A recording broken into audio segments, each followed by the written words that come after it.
Masih di Liputan Metropolis, pemirsa, seorang wanita petani karet di Desa Seri Kembang, Kecamatan Payaraman, Ogan Ilir, menjadi korban penganiayaan pelaku begal sepeda motor. Korban dianiaya begal hingga nyaris tewas. Beruntung korban masih selamat. Seperti inilah kondisi seorang ibu yang menjadi korban begal di Seri Kembang, Ogan Ilir.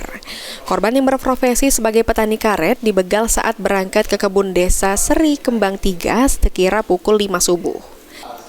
Saat berada di kebun, korban memarkirkan kendaraan motor di kebun serta memberi kunci tambahan pada cakram dan rantai sepeda motor. Saat itu, tiba-tiba datang seseorang mencoba merebut sepeda motor korban, tapi korban melawan dan dibekap dari belakang oleh pelaku yang menggunakan penutup wajah. Pelaku lalu memukul kepala korban hingga berdarah. Tak cukup sampai di situ, pelaku mencekik leher dan menyeret tubuh korban yang tak berdaya. Korban terus melawan dengan sekuat tenaga hingga kemudian pelaku panik berhasil melarikan diri tanpa membawa motor korban. Korban sempat dibawa ke puskesmas terdekat untuk mendapatkan perawatan. Kemarin berapa uang kak itu? Perkiraan itu 2 orang, perkiraan cuman kan kata ibu itu satu orang.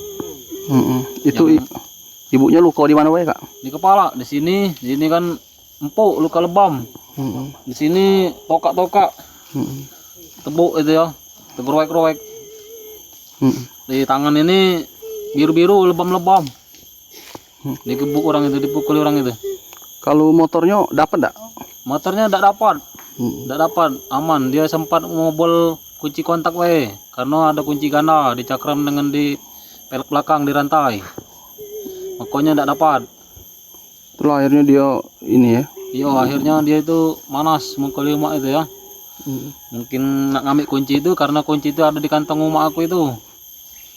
Jadi dianya itu sampai natangi emak aku itu kan. Ahmad Romawi, PAL TV.